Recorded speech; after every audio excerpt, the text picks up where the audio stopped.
And we are live. What's up, beasties? It's me. It's Triple B, your friendly neighborhood bearded book beast. Welcome back to another episode of Beast Friends Forever. Woo! And I am excited to be here with you today.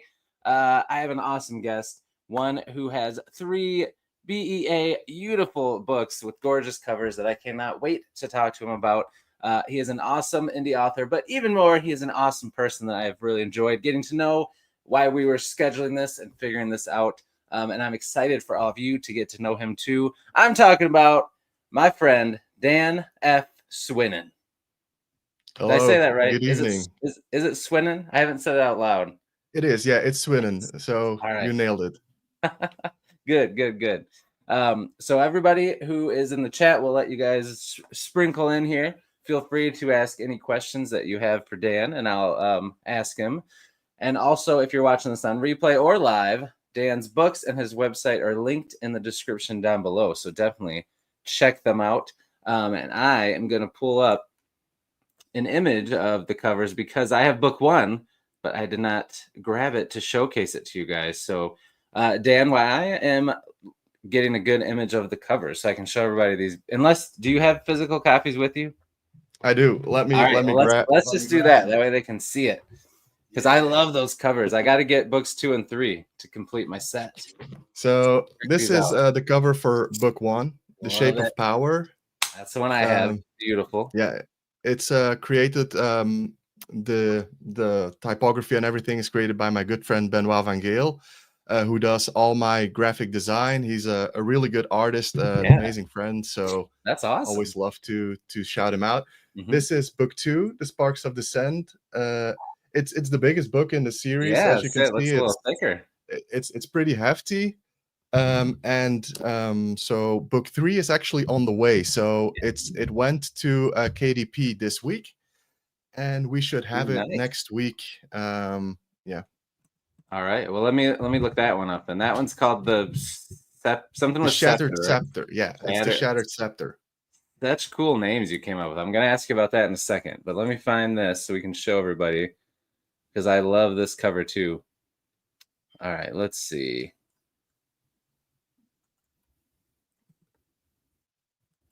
Ooh, it would help if I spelled right.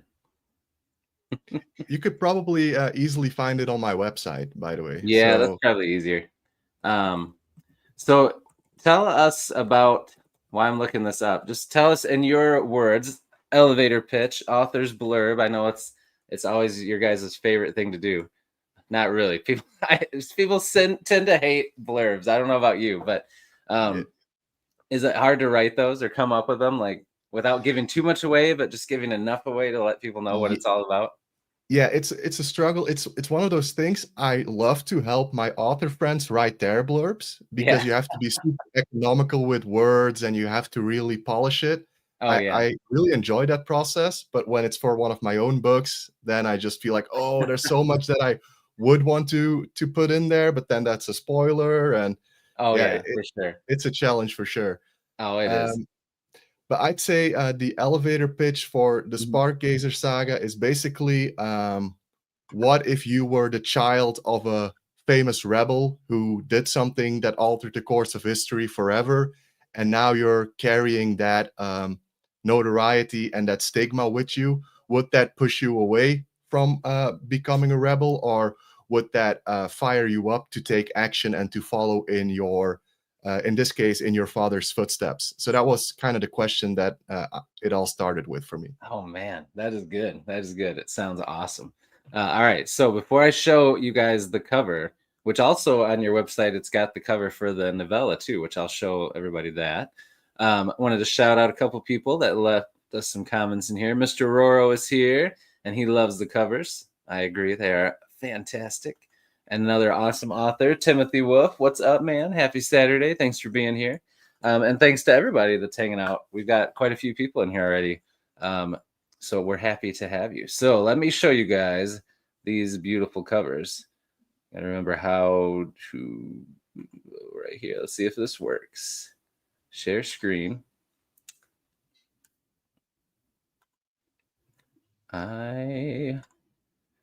So I'm not the best. This is still somewhat new to me. Chrome tab. In Yes. between, quick shout out to my friends from Ghent who are tuning in. I really appreciate you guys. Thanks for being here. All right. Can you see it?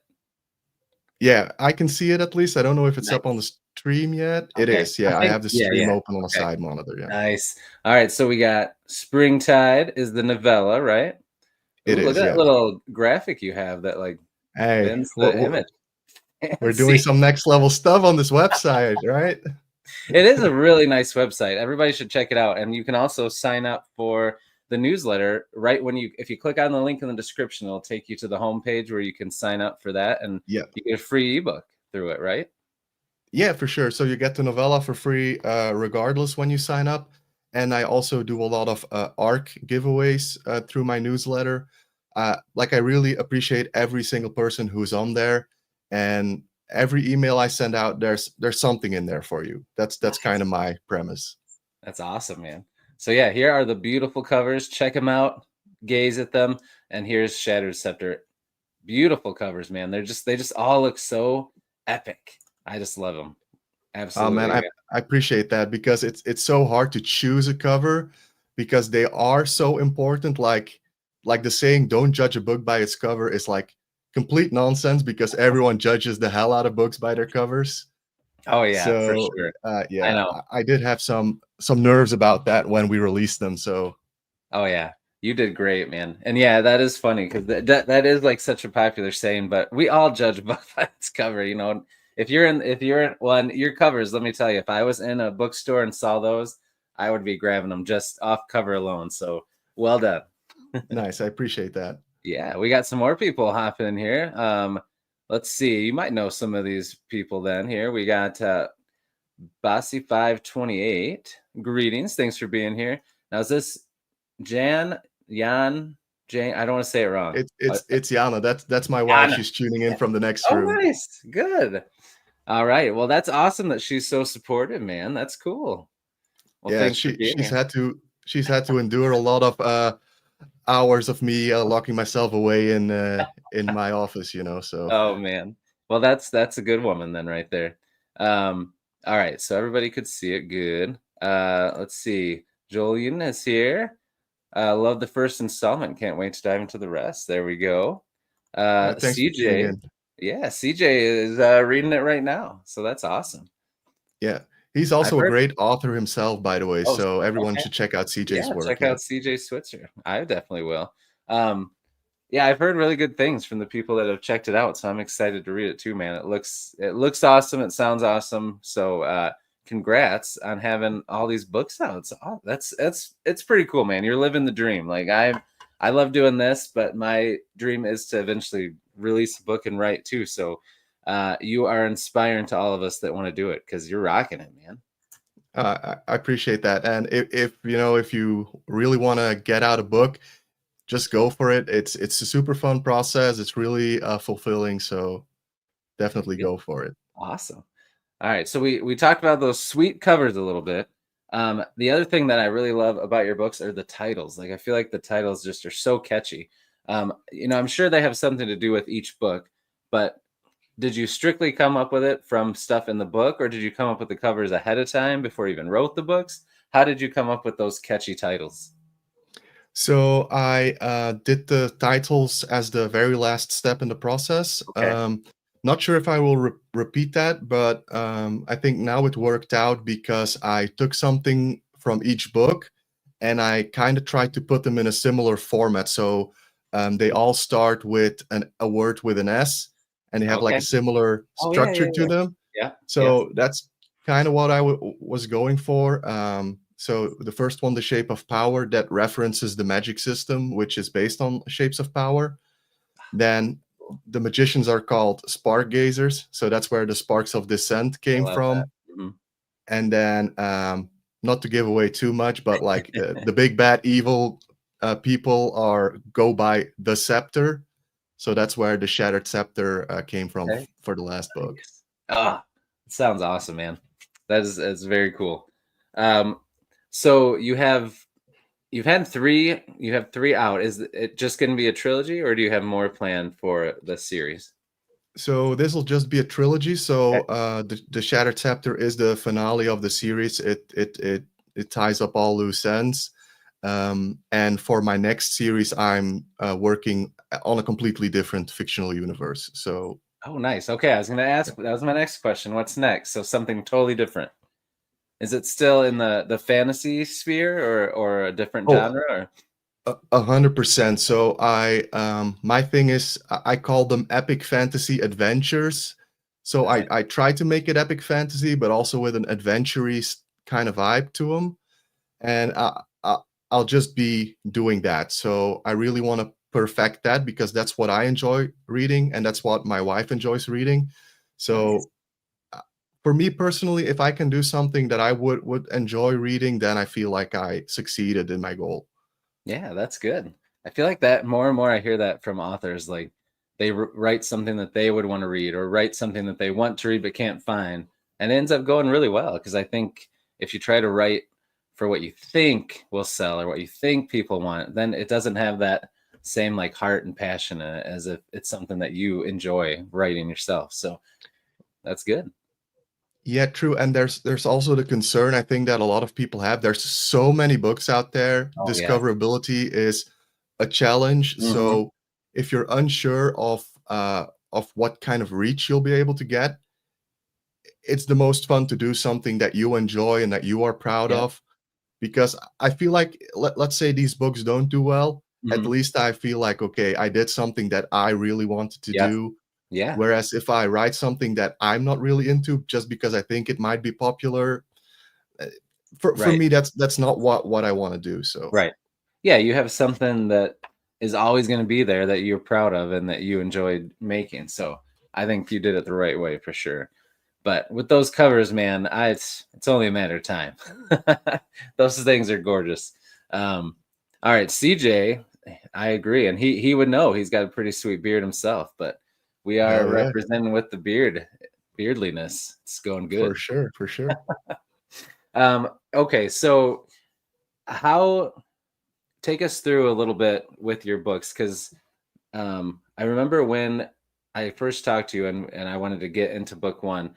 How quick did all three books come out within distance of each other? And then how quick did you write them all? How did that go? Right. So they released all within 1 month of each other. So Shape of Power was 5th of May, Sparks of Dissent 5th of June, and then now on the 5th of July, I'll be releasing the Shattered Scepter. Nice. Um, but the writing process did take quite a bit longer. Figured it wasn't that quick. Yeah, I first got the idea about 5 years ago, and I wrote book one. Didn't like what I wrote at all. I was like, this is not up to the standard that that I want to release. So then I shelved it, did something else for a little bit, and then about 3 years ago, I was like, okay, I still like this idea. I started from scratch, and then I wrote about a book a year. Okay. That's pretty good. That's pretty quick. I feel like in a year, like writing it out, getting it ready to go, that's pretty solid. Yeah, I think it's also to do with experience. I think like Mhm. the last book was a little bit easier to write than the first one because you build up a little bit of confidence every time you finish a project. Oh yeah, for sure. That's So true. Yeah, and when you're knocking them out, like yeah, it gets you ready for the next one, I'm sure. yeah, so and really wanted to put them out really quickly because nobody knows who I am. I have no basis on social media or Right. anywhere. So I Yeah. was like, I need to get this full series out so Hmm. people know it's a finished product. They Right. know they won't have to wait like Yeah. years for to read what actually ends up Yeah. happening. That was kind of my thought process behind that. That was really smart because yeah, they say the best um oh what's the word I'm trying to think of? Oh, I don't know. The best way to sell the first book is to write the next book, right? So Yeah, having and those out there, that helps for sure. I really believe in that strategy, at least at the start, because Oh yeah. like in a realistic sense, like you don't know who I am. You see, I have one book. Like it's it's almost a risk to Yeah. start a series when you don't know like will this dude even finish it? Right. Yeah. Yeah. Oh, for sure. Shout out to Broken English Book Reviews with us from Croatia. Thanks for being here, my friend. Appreciate it. And before we go on, I have to shout out that shirt. That is a sweet shirt you're wearing there, man. I love it. Hell yeah, I Awesome. appreciate that. That iconic backdrop there. That looks good. Yeah. Awesome stuff. All right. So let's go back into your journey a little bit into writing these books. So take me back to when you were just a young Dan, just a little Dan, little guy. I have a feeling it has maybe some of your inspiration has something to do with that shirt, but walk me through what maybe like what books, movies, what got you into fantasy when you were young, reading, and then also when did you start writing, and then when did you decide? I mean, you told us a little bit, you got the idea a few years ago, but when did you decide to really go after writing a book and publishing something?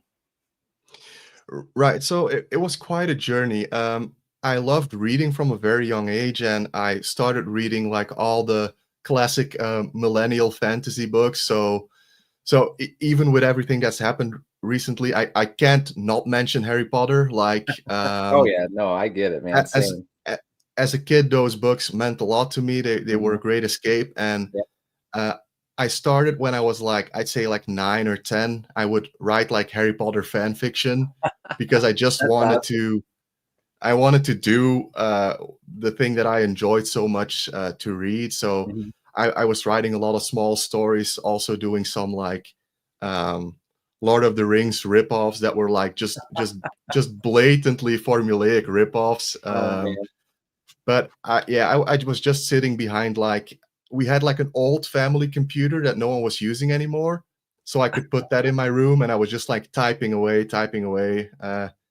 every evening. That's And awesome. then I did always dream of like putting out a book, Hmm. but something about like the size of that project scared me. Hmm. And so I started writing music actually, Oh, nice. because Okay. like it's so much easier to write a 3-minute song than it is to write a 500-page novel. Oh yeah. Um, and so I got into music for like I'd say like a decade and a half. I was really trying hard with that. But I still always enjoyed the process of writing lyrics the most because I just enjoy putting words in the right order. Oh yeah.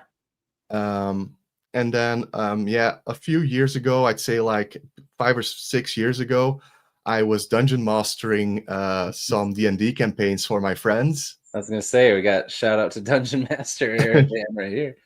Yeah, and that's really what kicked it off for me because I was like creating maps, creating worlds, like trying to come up with these overarching storylines. And then I started feeling like, wait, maybe I can do this. Like maybe it's not as scary as I think. And that's kind of what got me back into like giving it my all and like Yeah. seriously trying to write. So it started from there. Wrote a bunch of books that will never see the light of day and should never see the light of day because they were terrible. They were unsalvageably so. Oh man.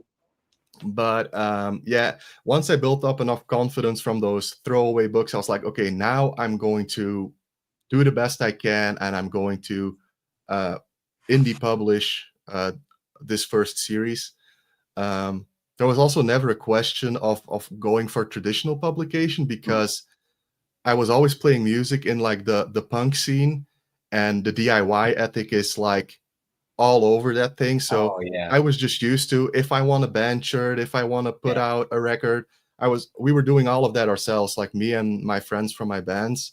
Yeah. So when I had these books, I was like, there's no way I'm not doing this myself. So I just really like the feeling of putting everything together and Yeah. like really being responsible. Like every ounce of effort I put into this thing, like the results are for me, Right. like so Yep.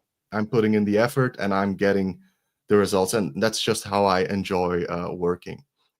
So That's that's kind of awesome. like maybe I went a little bit on a tangent, but that's kind of No, like that how I was got great. into writing. Yeah, no, you didn't tangent at all, man. That I love to hear this story, so I'm glad that you fleshed it out. That's what I wanted. So that's awesome, dude. Very cool. And kudos to you. Like I said, that's inspiring that you just kept, went after it. You wanted to do it from a young age and you just never gave up. And now look, you got your third book, completed trilogy, getting ready to come out, dude. Heck yeah. That's awesome. Yeah, it feels like a big milestone for sure, and I'm really happy to have it out, and even happier that now I'm starting a new series, which is like a blank slate for the first time That's in cool. years. Yeah. So Oh yeah, I bet. it's just all around a good time for me right now. Yeah. I'm sure it gets like the creativity like flowing again when you're starting something completely fresh and all new world, characters, all that stuff. Yeah, exactly. And all the ideas that I had for the Sparkgazer Saga but didn't get to use, now I have a chance to do that. So yeah, that's cool.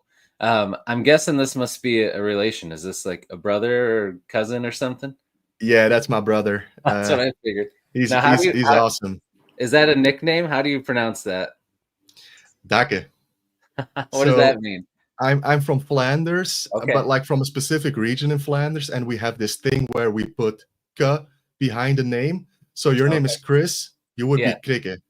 Oh, okay. I like it. So and we do that with a lot of names, so it's kind of like a nickname thing. Okay, I like it. I got it. All right. So thanks for being here, Brent. Now wait, what would Brent's name be then? What is it with that? Is it Brekke? Brecca. All right. Yeah. Thanks for being here, Brecca. I like that. All right. Very cool. All right. So we're gonna switch gears a little bit and talk about kind of your writing process and what you do when you're writing and preparing. But before we do that, I got a question for you, Dan. Do you like really terrible dad jokes?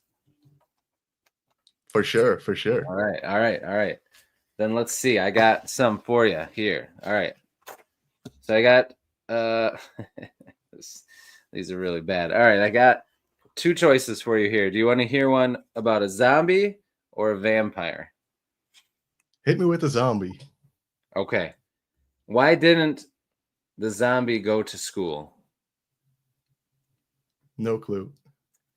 He felt rotten. Oh man, that's awful. That's terrible. All right. One more. This one is good. It's also rotten, but it's good. Okay. Yeah. What did the tomato say to the other tomato during their race? I don't know. Ketchup. Oh, dude. Hey, I'm putting those in the bank for later. Like I'm hitting some people with these. Yes. That one was pretty good. Ketchup. All right. I like it. Yeah. Hey, that's actually clever. That one was pretty clever. That was good. All right, here we go. Broken English book review said about your first two books on Kindle. The covers are fantastic. So there you go. Oh man, I really appreciate that. Stuff like that really makes my day when people tell me stuff like that. So thank you so much. It's really appreciated. Yeah. And CJ, I get it, man. Those jokes are bad, but we got always. Oh, actually, Caleb is suffering right now. He changed his mind. They're great. That's good. The ketchup one saved it. The first one probably was. Yeah. That was the gold standard of that joke for sure. Standard, for sure. All right. So first question. There's always some questions that readers like to know about authors during their writing process. So my first question for you is: when you're writing a book, when you're locked in, focused, trying to get something done. Are you a creature of habit where you write in the same place at the same time every day?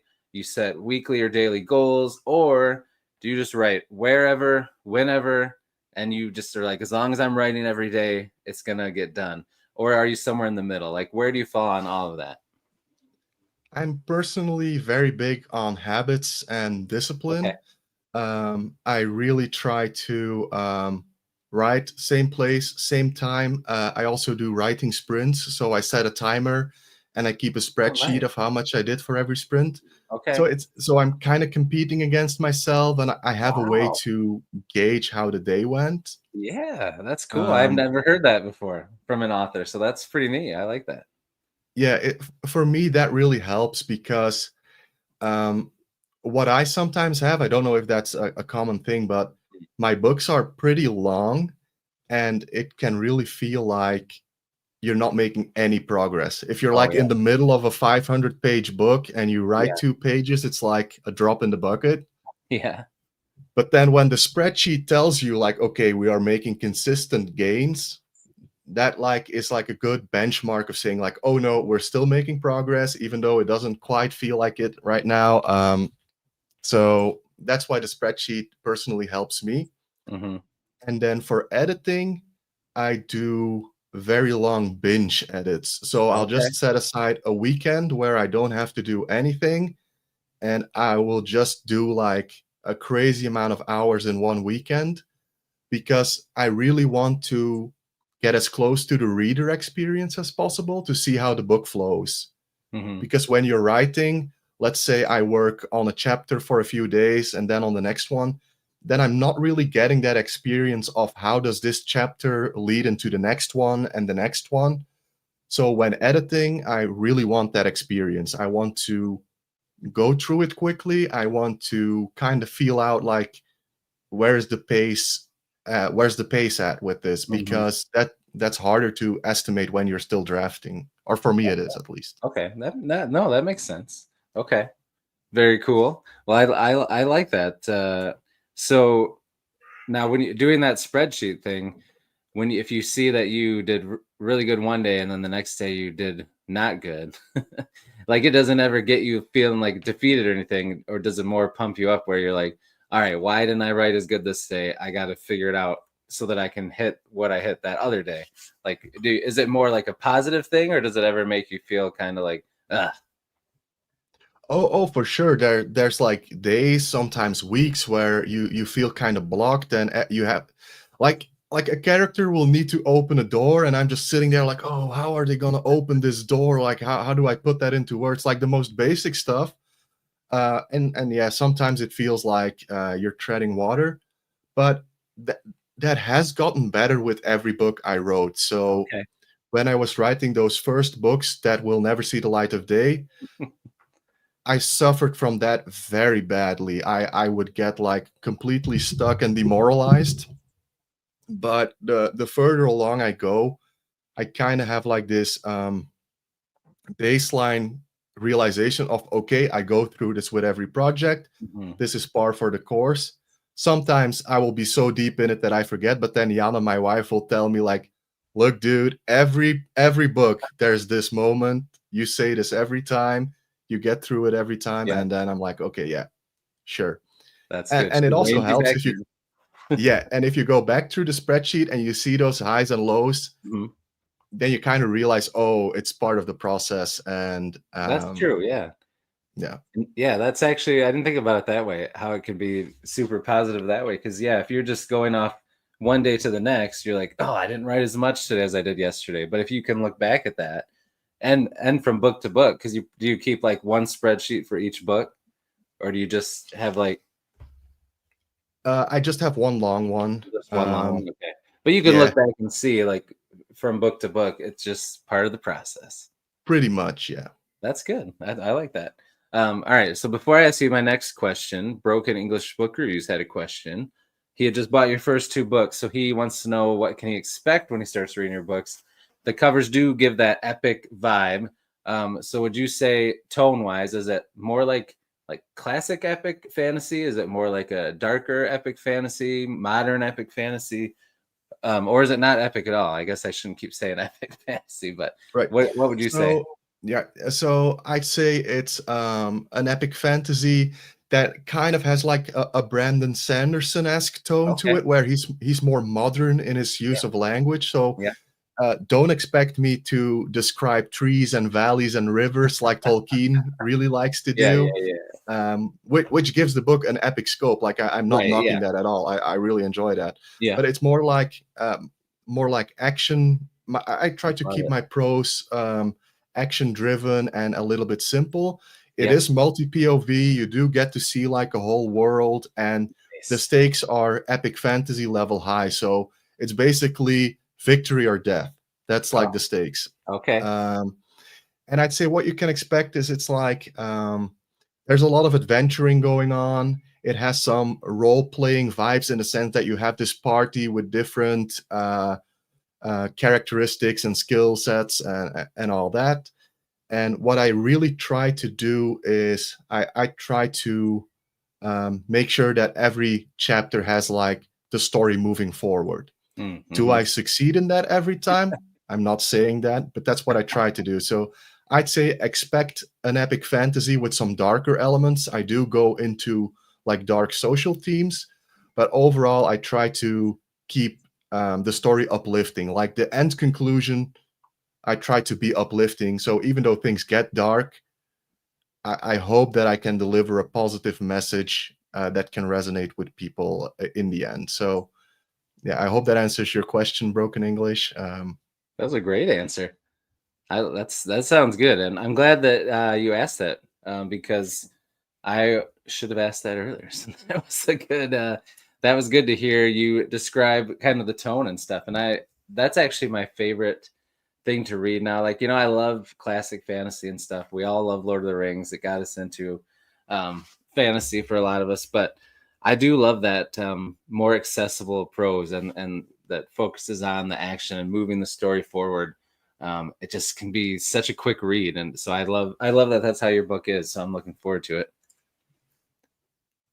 All right, so back to writing process. My other question for you is: there's kind of a spectrum when authors are writing a book. You've got someone who is a pantser who just writes by the seat of their pants. They just sit down and they go. They don't plan anything. They just completely go. And then there's someone who is a plotter who plots everything out in intricate detail. They don't leave any room for pantsing. Like everything that happens, they planned ahead. Every decision, everything's planned out. On that spectrum, are you in the middle, or do you feel like you cheat one way or the other? Does it change depending on the book? Where do you fall with that? So I'm a big outliner. Okay. I need to outline. I feel like that gives me. So at first I didn't do that when I wrote. So I told you I wrote like 2 versions of book 1, right? The first one I was pantsing. I was just writing a chapter, figuring out what will happen in the next one, and I just didn't quite like how that ended up pacing wise. Like world building wise, I had some cool ideas when I do that, but the overall structure of the story didn't feel quite satisfying to me. Yeah. So when I did it again, I started outlining, and the further I go, the more of an outliner I become. So for my new series, I'm kind of I'm doing a draft 0, which means that every beat in a scene is plotted out in advance, so that when I'm drafting, all I'm doing is putting those beats into easily digestible language and or nice language, of course. But Right. the further I go along, the further I realize that for me, outlining is like a life raft. Like in the middle of every book, I get this feeling like, oh, this is awful and it's going nowhere, and how am I gonna save this? Yeah. And outlining kind of saves me from getting blocked in that scenario, because I can say like, okay, I'm not confident about this right now, but at least I know what to write. And if I stick to the plan, theoretically, at one point I knew what I was doing, and I just have to trust my past self, Yeah. So that's why outlining for me prevents me from getting blocked. Yeah. That's good.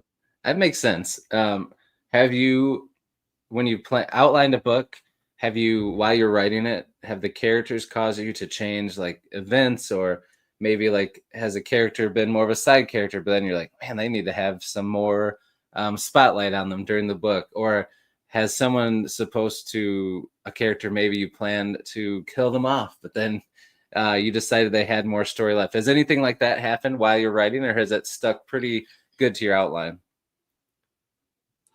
So yeah, so the characters' voices, that's the big thing that I discover, because I dictate all my books. So for me, that's just easier to get into the flow. Thing that might be part of my background as a dungeon master, where you're always verbally describing stuff and you're Okay. improvising character dialogue, and Yeah. so dictating felt natural to me. And for most characters, they end up sounding different and being different from what I outlined, which does sometimes cause me to update outlines because I'm like, oh no, this character wouldn't do this or that, or they would make a different choice.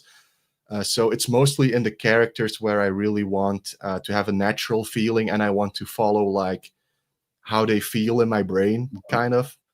Yeah. So yeah, it's mostly the characters. I think Brandon Sanderson mentioned something similar where he's like an outliner, but Mhm. he discovery writes his characters. I think Yeah. that's kind of like where I fall as well, I like that. because you can say like, oh, on paper this character makes sense, but then you're dictating and then you're like, wait, there's something about this character's psychology that just wants to be Right. different, you know? Yeah. That's good. I feel like that's good that you allow that to happen, because I feel like if an author doesn't do that, it can make the book not feel as like grounded. And that's, I mean, we're talking about fantasy, right? So it's not like it's realistic to begin with, but I feel like the best fantasy stories have characters that feel real and grounded, and it gives that like real feeling to that you're reading something that, even though it's fantastical, you can relate to the characters. So I think that is a good thing that you do. I'm gonna let you take this comment because I don't know what it says. Oh, that's my mom wishing Oh, me that's good nice. luck on the interview. Yeah. Oh, that's awesome. Thanks Yeah. for being here. That's awesome. You have an amazing circle of support around you, my friend. That is fantastic. Yeah. I really don't take that for granted. Like, so many writers that I talk to, they have people around them that are like, why are you writing a book? Like, why do you think you can do that? Like, and they Oh they, yeah. they get like dissuaded, Hmm. which I feel like is super sad to hear, Yeah. because I'm lucky enough that my friends, my family, they all really support me, Hmm. and they always like had this message of, yeah, if you put your mind to this, you can do it, and they're like with me every step of the way, which is huge. So I really appreciate them. That's awesome. Yeah, literally everyone around me has been awesome through this process. That's good. That is very good. Another awesome author just popped in. We've got Tim McKay, and he's also impressed with the shirt and the tattoos. Hey, I appreciate you, brother. I appreciate that. Yeah, You got some sweet tats there, dude. yeah. So I have way too many fantasy tattoos. Like You can pretty never much have too all of many. yeah, pretty much. I've always loved like mythology Mhm. and folklore and fantasy culture. So I've got like the mind flayer here, Oh, a, that's a cool. mimic. I've got like what else do we got? Kabutops from Pokemon, not a mythical Oh, creature, but still, it's kind of fantasy. I count that's them. awesome. I got a Leshen from The Oh, Witcher. dang, I that's got sweet. like I got like the Witch King of Angmar Oh, on the yeah. I have man. I have a lot of them. Dang, do you go to the same tattoo person or tattoo place for all of them? So I'm kind of like finishing this sleeve right Okay. now because this was actually done yesterday, so it's Oh, pretty new. oh, wow, it looks good. But for this arm, it's all the same artist. For Okay. the rest of my body, it's different artists. Okay. Nice. But Oh, yeah, that's fantasy cool. is really the common thread. Like Yeah. it's mostly stuff I just think is cool from fantasy. Well, it does look really sweet. Oh, thanks, And I I appreciate you. agree with CJ. Jan has style. Hell yeah. Well, look at that. This is the only opinion besides yours that matters, right? She Yeah, says yeah. you can never have too many fantasy tattoos. So Yeah, my wife's always been on board with them, which I'm really grateful for. So, heck yeah, man. That's awesome. All right. Back to writing process. So another question I like to ask is, when you're writing, um, do you like it to be quiet? Do you like there to be music? And if you like music while you're writing, does it have to be instrumental? Or can you just have any background noise, anything, you just like it to not be quiet? Where do you fall in there? right. So it's different depending on what I'm doing. So when I'm outlining, I need some music with a certain vibe. It can have lyrics, but if it has lyrics, I need to know them. So I'm Okay. not listening for the Right. Yep. lyrics. That's smart. but I also have like a Lord of the Rings playlist with just all of the epic music. So when I'm outlining, I really want something to support the vibe of the scene that I'm going for. Oh So yeah. if it's a sad scene, I'm looking for music that fills that vibe. If it's a battle scene, I want some like hype music from Lord of the Rings. But when I'm doing the actual drafting, so when I'm dictating, I can't tolerate any noise. I make sure everything's quiet. I can't even tolerate headphones when I'm doing that because I sound weird in my own ears or Oh something. yeah. So I really try to get into flow state when I do that. And Okay. then when editing, there's usually some music going on.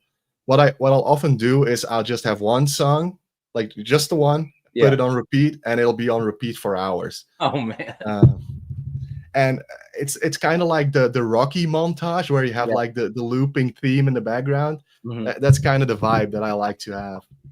That's awesome. I love it. Oh, this comment came in when we were finishing up talking about your tattoos. They said they heard you have a great ghost tattoo. Yeah, I do have one. He did that, so he did that I on wondered me. if he was the one that did it. Yeah, so that's why it's pitching it, but it's near my feet, so I won't be Ah, showing the stream my feet. That you gotta pay extra. That's you got platinum tier That's only. right. Yeah, you got to buy all 3 books, send the receipts, then you get to see the Yeah, feet. then I'll hook you up with some feet pics for sure. Oh man, that's awesome. All right. So now we are. It's already been 41 minutes. Can you believe that, man? It's flying Oh by. damn. Having fun. Yeah, we're Um, chilling. yeah. All right. So we're gonna switch gears in a minute. I'm gonna ask you some questions so that we can get to know you outside of writing and your books. But before we do that, I don't know if you've watched any of my interviews where you've seen this, but we're gonna play a little game. I have these cards. They're 1-minute mysteries. Do you Right. fancy yourself a detective, Dan? I'm pretty bad at stuff like that. So we'll see. We'll see. All right, then we're gonna see how it goes. Let me make sure we haven't done any of these. Okay, let me look at the answers. Make sure they're not really weird.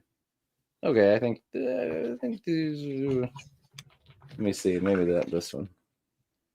Okay, I think this will be. These will be good. All right, so I got 3 cards here. We've got card 1, 2, or 3. What do you want to go with? Give me the left one. All right, hold on. This one, right?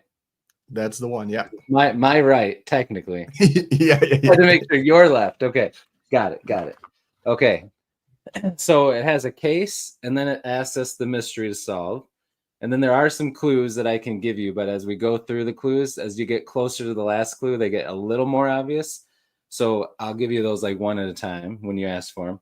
And the chat can help you out. So if anybody Okay. thinks they know the answer, shout it out, help Dan out, and we'll see how quick you can solve this. There's not Okay. really a timer, so don't worry. We'll get there no matter what. All Yeah. right, so here we go. Here's the case. A man prepares for a dangerous mission at work by putting on a constricting uniform, so a tight uniform. Halfway through the mission, he senses danger and immediately presses a button. He escapes that threat, but moments later is found 100 feet away, unconscious, and he later dies. That got real intense real quick. All Yeah. right. So, what is his occupation? So, what was he doing? And what caused his death? So, let me Is read it he a, again. is What? he a Go ahead. diver who releases like a pressure hatch and then he gets like, Yeah. oh shit, let's Oh, go. man. Round of applause, everybody. Round of applause. That was a hard one. That's one of the quickest ones ever. The only other person that solved it quick as you, it was because it was super easy. It was like a mouse pad or something, and it was so obvious. So you Yeah. are the quickest one. Hey, Well I got done. lucky, but I'll take it. That wasn't luck, man. You knew that. That was good. Well done. I'm impressed. All right. We didn't even need the clues, didn't even need the chat. Man, you're a smart cookie. Like I said, it was a lucky hunch. All right. If I ever need a mystery solved, I know who to go to. For sure. Too easy for dying. Nice. Oh yeah, killed it. Impressing the wife. That's pretty good. Hey, I gotta keep doing that every now and then. So All right, so you ready for some questions for us to get to know you? They're pretty simple. Don't worry. for sure. Nothing about the feet pics or anything like that. Okay, yeah. Don't worry. We can go there. We can go there. But like I said, it'll require platinum tier. That's all I'm saying. Platinum tier. I like it. All right, first question. We'll start easy. Although this could be hard, some people struggle with this question. But first question is, Dan, what is your favorite color? Black. It's technically not a color, but I enjoy black. Okay, I think I consider it a color. I mean, it's not on the color spectrum, right? But still. All right. So has that always been black? Is there a certain reason, or do you just always like black? Yeah, I don't know. Like I just all my t-shirts are black, all my pants are black, all my tattoos are black. It just feels natural to me. I like it. All right, good answer. Uh-oh, the wife says you're bad at escape rooms, though. Terrible, Adam. Absolutely. I've never terrible. done one. I'm definitely not going one with you by myself. Then we'll be stuck in there forever. Yeah. We need Yana. We need Yana. So she's pretty good at them. She's great at them. Yeah, Oh, she actually designed a few. So no way. That's cool. yeah. Then she is good at them. Then that's awesome. All right, next question. What's your favorite food? If you were going to go eat and you could only pick one type of food to eat, what would it be? Pizza. Nice. Okay. It's a classic. I know it's kind of what? I love pizza. What kind of toppings? I like having them with onions, olives, and jalapeno peppers. Ooh, I love jalapenos. What about, is it black olives or green olives? I can do both. Okay. Me too. Now the question, anytime pizza comes up, we get divided down the middle in the comments here. It gets divisive. Everyone is going to want to know, do you like pineapple on pizza? I can't condone that. So all you pineapple lovers, you heard it here. He said no. No pineapple. I have some friends who love it, but yeah, they're wrong. So well, CJ agrees with you. He says no pineapple. That was a close one. Capricious Fox is here. Thanks for being here. Potato, cheese, and bacon pizza. I've had cheese and bacon on a pizza, but never potato with it. That actually would be good. Potato works on a lot of stuff. It's like carbs on carbs. Like can't go wrong. True. You can't go wrong with that. That's true. All right, very nice. All right, here's a question that you might have to think about, or maybe you won't. But we know you're good at writing. What is a talent or a hobby that you have that people might not know about? So, good question, actually. Like I mentioned, playing music was like my biggest hobby for a really long time. Yeah. Yeah, my life's really playing music, reading, and writing. That's my life. That's a pretty good life. Well, and tabletop games. Tabletop games. You talked about that too. So I say that's pretty exciting, man. That's pretty fun stuff. Oh yeah, I forgot. Tim's a centrist. He can go either way.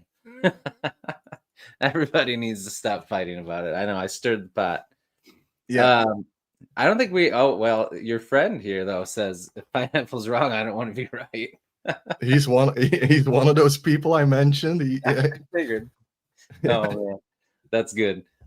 Let's talk about the music a little more then. So did you have like your own band then? You said you did kind of punk rock or okay. Yeah, I have multiple projects. My most recent band was called Dad Magic. They're still active.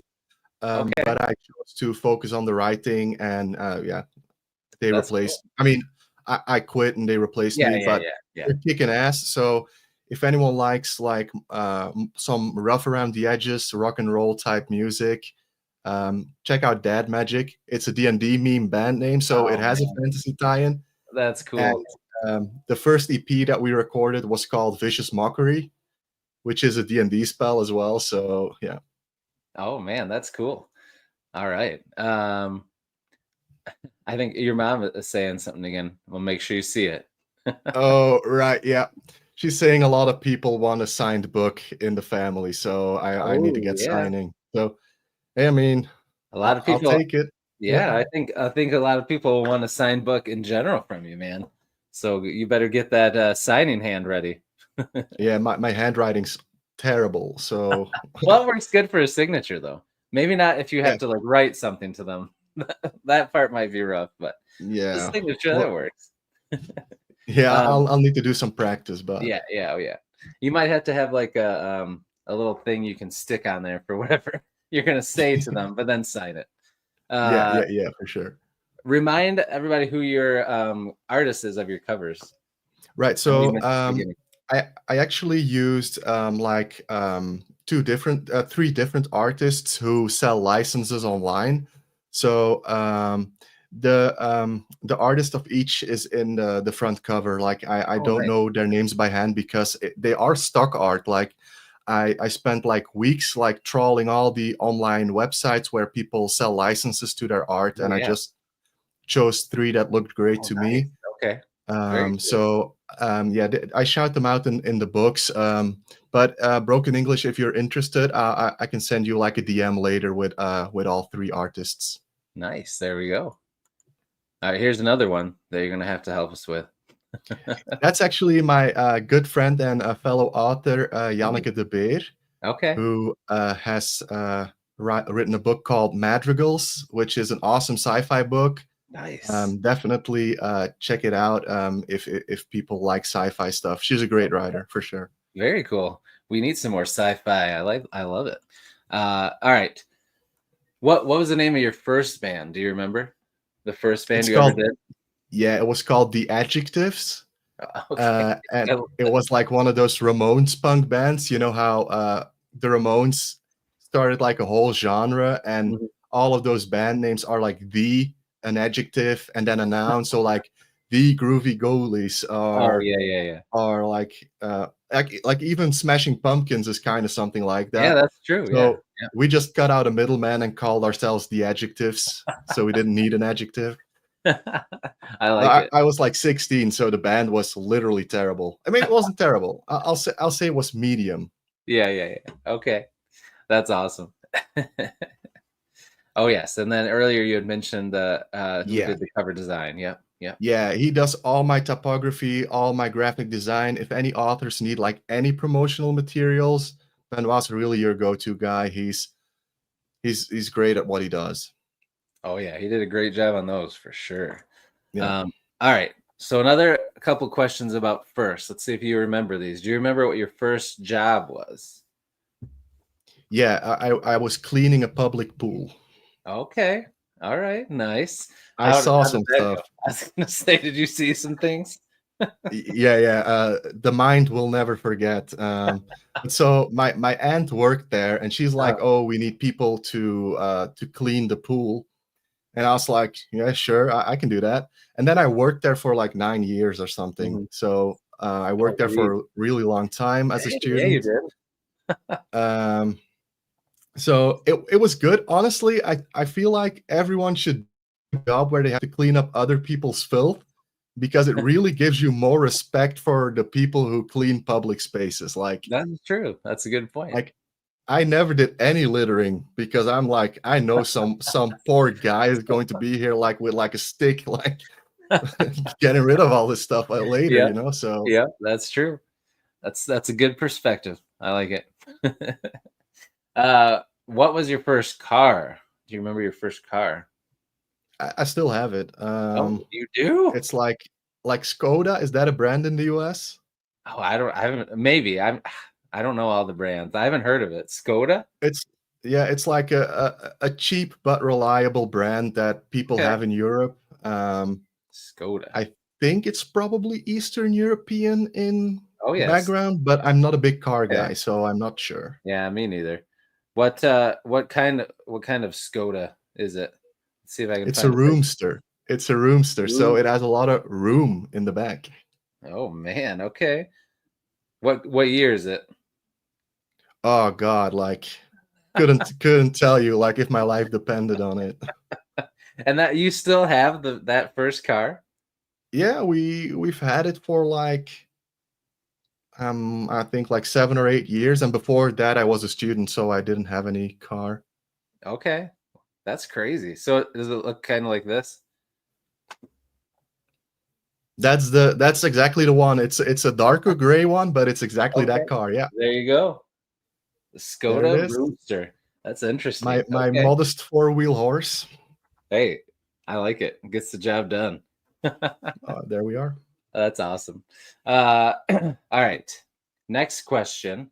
What are some of your favorite movies or TV shows? I mean, nowadays it's more like streaming shows, but what are some of your favorite shows or movies that you've seen through the years? Right. So, top tier, watch them every year. Lord of the Rings Extended Edition. Oh, yeah. Like nothing hits exactly that same spot for me. Mhm. I just think it's amazing. Um, More recently, I watched The Penguin, which Oh, is nice. Yeah. Me too. like a pretty dark series, Yeah. but I thought the writing on that was very tight. So good. What, we won't spoil anything, but what'd you think of the ending? How did that hit you?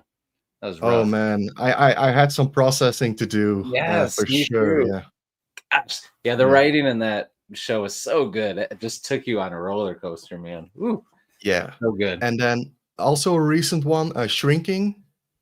Shrinking. I Shrinking. heard of I that. thought it's like about like a psychologist who has Mhm. his own issues, and he Okay. kind of like works through his own issues through unconventional therapy with his Oh clients. man. Okay. I thought the writing on that was great as well. It's a completely different team, but I really enjoyed it. And then, oh man, I had another one that I wanted to drop. Oh, Severance. Severance Oh, is also seven. new, right? I also Yep. thought that was an impressive piece of writing. Yeah. Those are good ones. Very good ones. Um, all right. Video games. Have you ever been a gamer or do you ever play video games? Yeah, I do game. Since I started writing, not as much as I used to, just Mhm. because so much of my time goes Yeah. to the writing Oh projects yeah. now. Yeah, for But sure. I played a ton of old school RuneScape. It's like an Oh yeah. MMORPG from the past. Yeah, I haven't heard of that for a Um, while. it's Nice. like it's honestly virtual crack. Like it's super it's super addicting, and I put way too many hours into that game. Oh Same man. with Lord of the Rings Online, Yeah. also another MMO. Oh yeah. Um, Mhm. and then some stuff people might know. The Witcher 3 is Oh, obviously of like a course. classic. Are you gonna play And Witcher 4 when it comes out? oh, for sure. I'll just need to figure out how I'm going to run it because my computer's kind of old right now. Oh yeah, that's true. I Uh, think it'll burst into flames if I try to run that. So that's true. Yeah, if you haven't played games for a while, yeah, you might have to update some things when that comes out. yeah, yeah.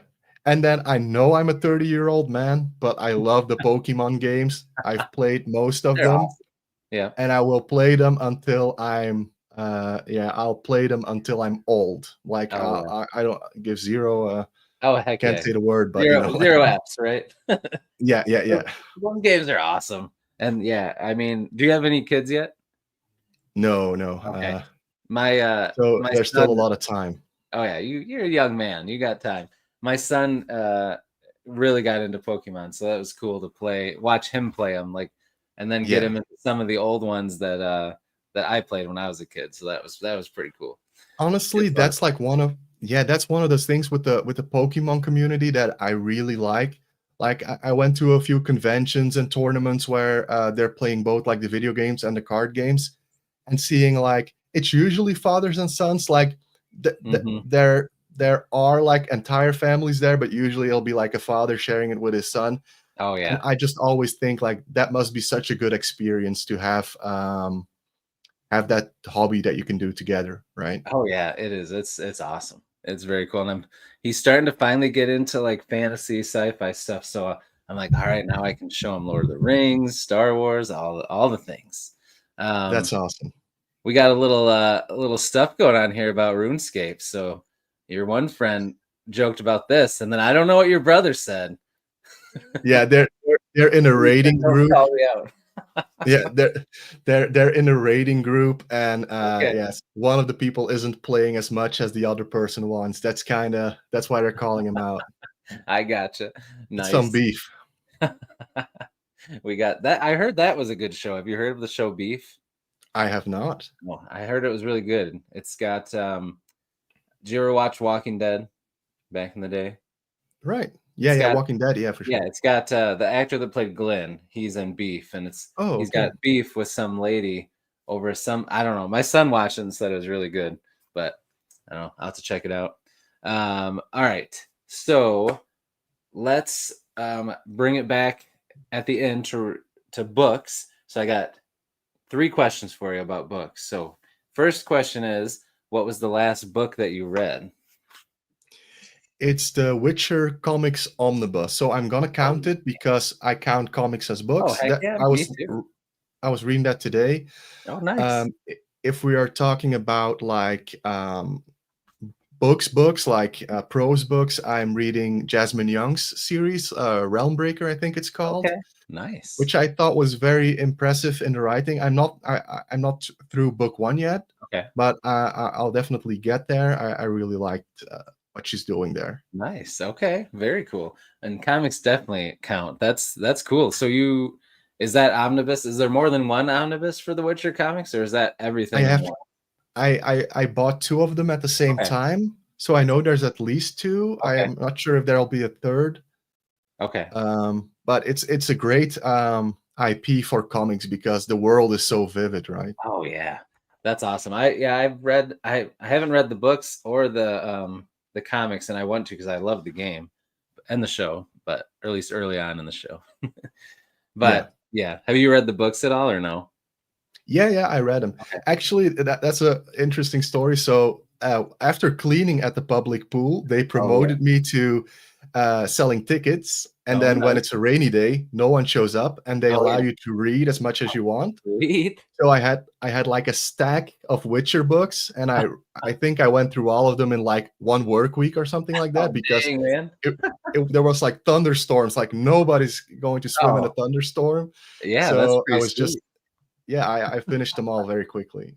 No wonder you worked there for so long. That's a pretty It sweet gig. it was awesome, yeah. And Oh, everyone who worked there was it was like most days it was just students running the place, so yeah. everyone Oh was just like chilling. It was awesome. just having fun. That's awesome. Yeah, You literally got paid to read all the Witcher's books. exactly. Yeah. You can't How beat much that. better does it get? Yeah. No, not much. Oh, that's awesome. All right. Next question. Who are some of your favorite authors that either as a reader or just that inspired your writing, would you say? Right. So big question, because I appreciate so many authors. Mhm. I feel like um, there's no way around mentioning Brandon Sanderson. Oh, Just yeah. because when I started writing, I looked at a lot of the free courses that he has online and all of his writing Yep. advice that he puts Yep. online. Oh, yeah. So And much stuff. he's so helpful to the Mhm. writing community. And I just really enjoy his style of writing. Me too. I think he's one of the people that keeps epic fantasy like on the map in Mm. terms of like big traditional publishing books. So can't not mention him. I know it's Right. kind of like a mainstream example, but it is No, what it it is. sure is. Yeah, no, I agree. He's kind of the king of what he does. Mhm. Then there is Terry Pratchett, who is like really does his own thing, and the humor he puts into his books is like it really impresses me how witty and clever his writing is. Oh, yeah. Um, he's one of those people where when I read him, I'm like, oh damn! So this is what an exceptional writer is like. Um, and then let me see. Oh, there's so many. Oh, Joe yeah. Abercrombie, obviously. Nice. Yeah.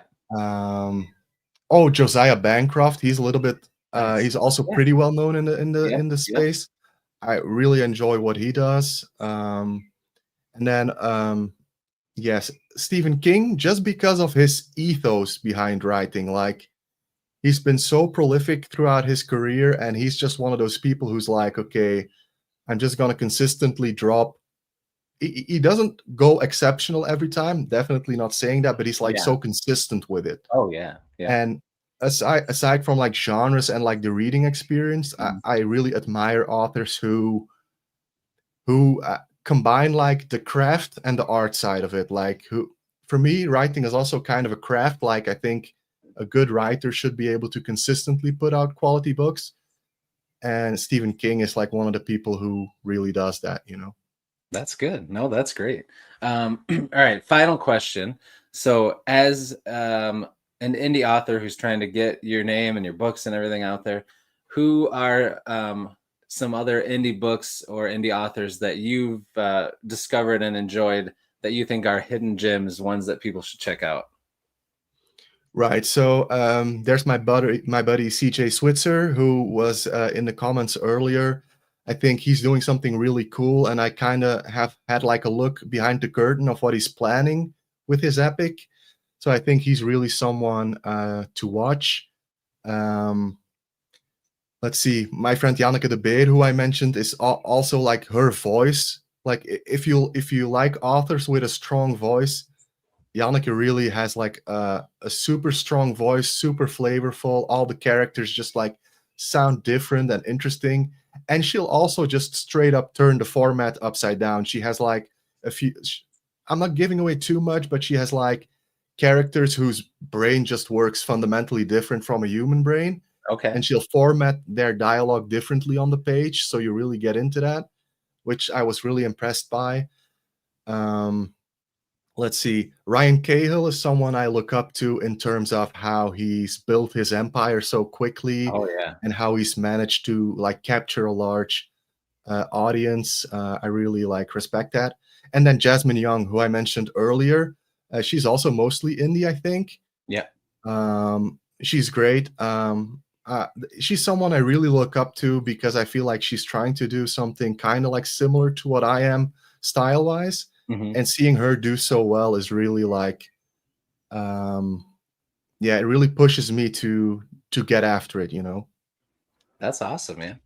I love it. Yeah. Those are all good ones. CJ appreciates the shout out. Um, and the wife says Morveline is awesome. That's Jasmine's book that you mentioned, right? That's CJ's book. So Oh, Marvelvine CJ's is book is CJ's book. Morveline. Okay. Yeah. Well, he seconds that. Yeah. That We makes have sense. like we have a great group of indie authors who we're all sticking together. Actually, right after this, we have like a meeting where we're discussing each other's chapters, and Oh, nice. that has That's cool. really changed my writing life. For years, I was just doing this completely alone. Mhm. I was just sitting in the dark behind a desk, just pounding the keys. Yeah. And ever since I started meeting fellow authors and we started like exchanging tips and critiques, that changed everything for me. So if there's any indie authors listening to this, and you feel like you're in that spot where you don't know many people yet, hit me up, contact me. I love meeting fellow indies. Also, trad published authors. I'm not excluding anyone, by the way. But like any small authors who feel like, oh, I have no one to discuss this with, please hit me up. You can reach me on Instagram, via my website, anywhere. I love meeting fellow authors, and yeah, reach out. That's all I want to say. Awesome, man. That is awesome. I love it. All right. So we are over an hour already. That flew by, man. This has been a blast.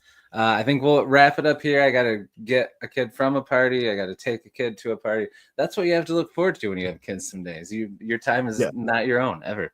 yeah, I can But imagine. yeah, but thanks for doing this, dude. I had a blast.